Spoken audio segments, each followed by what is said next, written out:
আচ্ছা সাব্বির, এক কাজ করো দিনই, ওই রিপনদের বাসা ওইদিকে ঢোকো তো। চলো, একটু দরকার আছে, ওর সাথে একটু দেখা করতে হবে।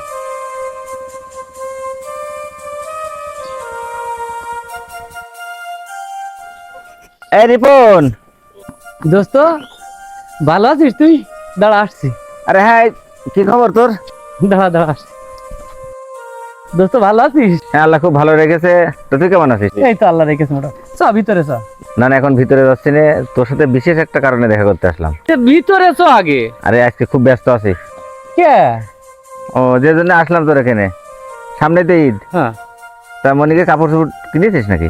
মনিকের কাপড় চোপড় এখনো কিনা হয়নি। তুই এক কাজ কর, এনে টাকা কে? 5,000 টাকা রয়েছে, সামনে তো ঈদ, মনিকের কাপড় চোপড় কিনে দিবি। আমি মনিকের কেনাকাটা করবাম, তুই টাকা রাখবি না? তুই রাখ। টাকা লাগবে না নে। আরে তুই রাখ দিনে, পাগলামি করিস না, রাখ। তুই চল ভিতরে চল।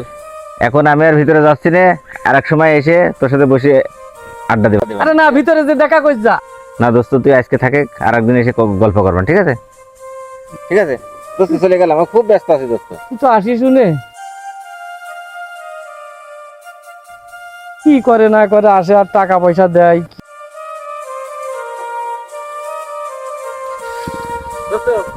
আচ্ছা ঠিক আছে, আইসেন আবার কিন্তু মনিকে নিয়ে আসবি। আচ্ছা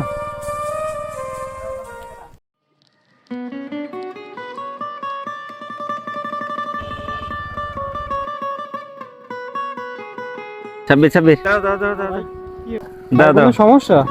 না, সমস্যা বলতে যে রিপন বসে গেছে, রিপনের সাথে একটু কথা বলে আসি। তুমি সাইকেলটা সাইড করে রেখে এসো। হ্যাঁ আচ্ছা ঠিক আছে।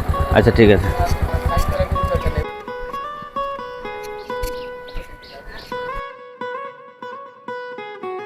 বিশ্রী গরম। এই রিপন, রিপন। কি রে, ভালো আছিস? হ্যাঁ ভালো আছি, তো তোর কি খবর? তো দোস্ত ভালোই আছিস? হ্যাঁ, আল্লাহ তো মোটামুটি ভালোই রেখেছে। আচ্ছা, আমি একটা জিনিস বলি, তোর কি সমস্যাটা কি? এই যে এখানে বসে রয়েছিস মন খারাপ করে, কোনো সমস্যা নাকি? না সেরকম কিছু না। না দোস্ত, তুই বললি তো আমি বিশ্বাস করতে পারছি না। তোর মুখ দেখে আমি বুঝতে পারছি তুই একটা বড় সমস্যার ভিতরে আছিস। কোনো অর্থনৈতিক সমস্যা? আসলে দোস্ত তোর কাছে আর কয়বারই বলবো বল, আমার সংসারে যাবতীয় খরচ তো তুই চালাস। এখন সুবিধা অসুবিধা হলেই তোর কাছে যাতে আমার আর লজ্জা করে, বুঝলি? আচ্ছা, তোরে আমি বারবার বলছি কি, যে তোর কোনো অর্থনৈতিক কোনো সমস্যা হলে, তো পারিবারিক কোনো সমস্যা হলে তুই সরাসরি সর্বপ্রথমে আমার কাছে আসবি। কত বলা যায় বল দোস্ত, এই যে একটু অভাব অভিযোগের ভিতর চলি, তো একটু ভালো চলবো চিন্তা চেতনা নিয়ে এনজিওতে একটা লোন করে একটা গাই গরু কিনিলাম। দুধ বাছুর হলি, দুধ টুধ বেচে কিস্তিটা শোধ হয়ে গেলে গরুটা নিজের হবে। তা হঠাৎ করে ওই গরুটা বাছুর হতে যে গরুটা আর বাইছিল না, এখন সেই কিস্তিটা চালাতে পারি না, আমি খুব কষ্টে চালাচ্ছিলাম। তোর ভাবি অসুস্থ হওয়ার কারণে সেই মানে জড়িয়ে কুড়িয়ে যেয়ে আমি সেই লোনটা চালাতে পারিনি। এই গত মাসের কিস্তিটা আর দিতে পারিনি। এনজিওওয়ালারা বাড়ির পরে এসে যা হয় তা হয়, কাছে টাকার কোনো ব্যবস্থা নেই। বসে বসে ভাবছি যে কি দিয়ে কি কর। একটা জিনিস মনে রাখিস, যে কৃতজ্ঞতা সবসময় প্রকাশ করতে হয়। তোদের দিয়ে আমি উপকৃত হয়েছি, আজ আমি মাসুদ এই জায়গায় আছি সম্পূর্ণ তোদের কারণে। তাই আমি একটা দিন সবসময় হিসাব করি, যদি আমি এক মুঠো খেয়ে বেঁচে থাকি তো তোদেরও আমি খাওয়াবো। আর তুই আমার কাছে এই টাকাটার কথা কোনো সময় বলতেই চাচ্ছিস না। তোর কিস্তি কয় টাকা? 5,000 টাকা দিতে হয় মাসে, আর দুটো কিস্তি আছে। আচ্ছা, এই 5,000 টাকা কিস্তি তোর আমি কি করে বোঝাবো? দোস্ত তুই তো জানিস, মধ্যবিত্ত পরিবার, বাপের একসময় মেলা কিছু ছিল, এখন কারোর কাছে যে হাত পাতি না, মানে পকেটে না থাকলেও কারোর কাছে বলতে খুব কষ্ট হয়। এখন পরিস্থিতির শিকার সবকিছু। আচ্ছা শোন, তো যদি টাকা এমনি এমনি নিতে সমস্যা হয়, তাহলে কাজ কর, আমার এই 200 যে প্রজেক্টটা আছে, এই প্রজেক্টে মনে কর মাছের চাষ আছে, গরু ছাগল এবং মুরগির ফার্ম আছে। তুই জাস্ট ওখানে যে বসবি, সাব্বিরই দেখাশোনা করবে, তুই জাস্ট বসবি প্রতিদিন। যাতে তোর মনে না হয় তুই আমার কাছে হাত পাচ্ছিস, এই প্রজেক্টে তুই চলে আয়। দোস্ত তুই এইটাই আমার কর, বুঝছিস? আমি এই যে পরের কারোর কাজে যাব এইটাও পারি না, পকেটেও টাকা থাকে না, সংসার অভাব অভিযোগে চলে। তো তুই যদি তোর ফার্মে আমার একটা সুযোগ করে দিস, তাহলে লোকে জানবে যে আমরা তো বন্ধু বন্ধু। হ্যাঁ, ওইটা ঠিক আছে। ঠিক আছে, তাহলে তুই ওই কায়দাটাই কর। শোন, তাহলে কালকে সকালবেলা তুই আমার প্রজেক্টে চলে আয়। আচ্ছা দোস্ত, তাহলে কালকেই যাবেন। আচ্ছা ঠিক আছে, তাহলে তুই থাকে। হ্যাঁ আচ্ছা ঠিক আছে দোস্ত, আমার ভালো একটু থাকিস, কাজ হ্যাঁ? রয়েছে। আচ্ছা ঠিক আছে। ও রিপন, হ্যাঁ। তাহলে কাজ কর, তোর কিস্তি কবে? কিস্তির তো ডেট ফেলে গেছে না, থাক তোর তো বুঝতে আচ্ছা এক কাজ কর, না, না, থাক। আরে একবারও না বলবি না, তুই নে না, ধর এই টাকাটা নিয়ে তোর যে কিস্তি জ্বালা টালা আছে মিটা আপাতত। হ্যাঁ, আর শোন, তোর এনে টেনশন করার কিছু নেই, আল্লাহ দিলে আমি যদি বেঁচে থাকি তুই চারটে খাবি, ঠিক আছে? আচ্ছা ঠিক আছে, আমি তাই গেলাম, হ্যাঁ। বিষয়টা কি ভাই, যখনই এই লোকের দেখে জোর করে টাকা দিয়ে যায়, অথচ নিজের কাকা টাকা চায়, তা দিতে চায় না। আজ একটু জানার চেষ্টা করব। সাব্বির, চলে যাই। আচ্ছা ভাই, একটা কথা জিজ্ঞাসা করব। আচ্ছা ঠিক আছে, তুমি বলো কি জানতে চাচ্ছ। এই যে যে লোকটার সাথে কথা বলছিলেন আপনি, লোকটা আসলে কে?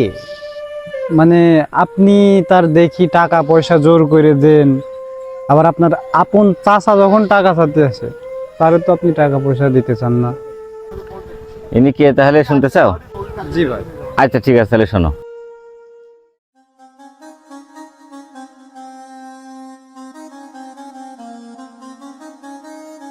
মাসুদ, মাসুদ, হ্যাঁ কাকা, এই কি করছিস? এই 2 দিন পরে তো পরীক্ষা, এরকম পড়ছি। ও, তোর সাথে একটু কথা রয়েছে। কাকা তাহলে ভিতরে আসেন।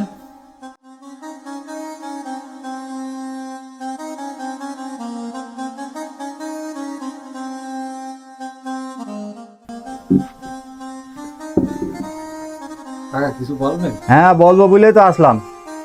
বলেন। তোমার মাটা মারা গিয়েছে তো অনেক দিন, বাপটাও গিয়েছে।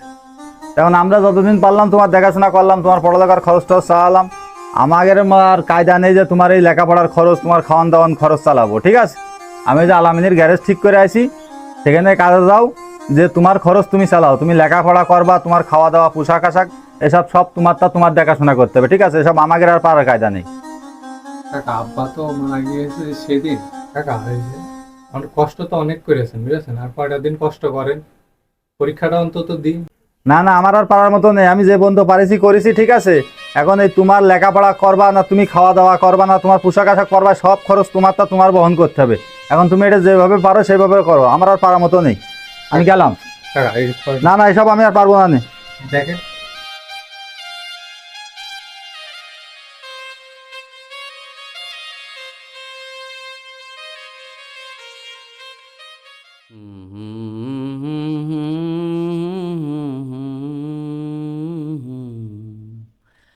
এখন তুমি এটা যেভাবে পারো সেভাবে করো, আমার আর পারার মতো নেই, আমি গেলাম। কেন নিয়তির কাছে বরে বরে হেরে যায় মানুষ এমন।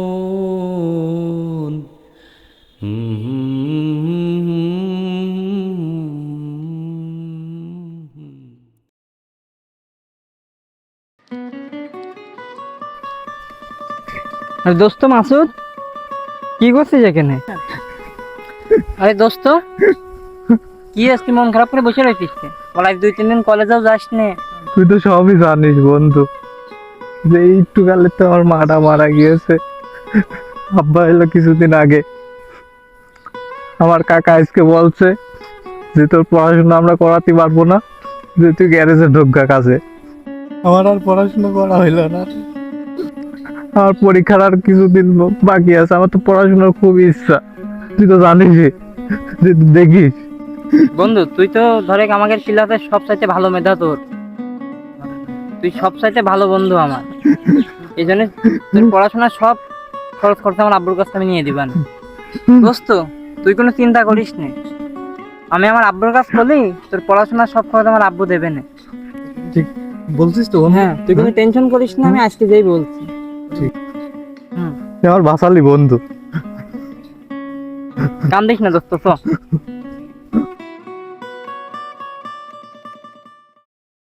শোনো সাব্বির, আজকে যদি রিপনের বাপ না থাকতো তাহলে তো আমার পথে থাকার কথা।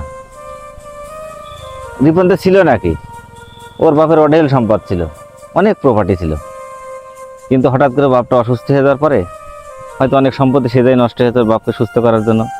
সবচেয়ে একটা বড় জিনিস সাব্বির, যে কালের বিবর্তনে ওদের সম্পত্তি সবই নষ্ট হয়ে গেছে, আর সম্পত্তি চিরস্থায়ী কারোরই না।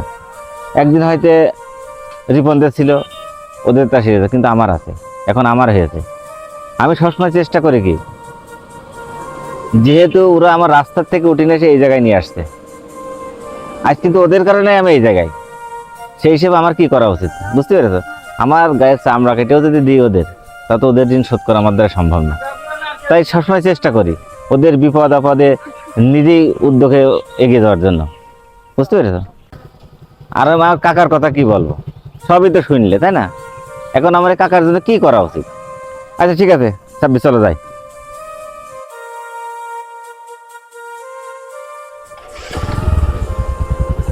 নাও।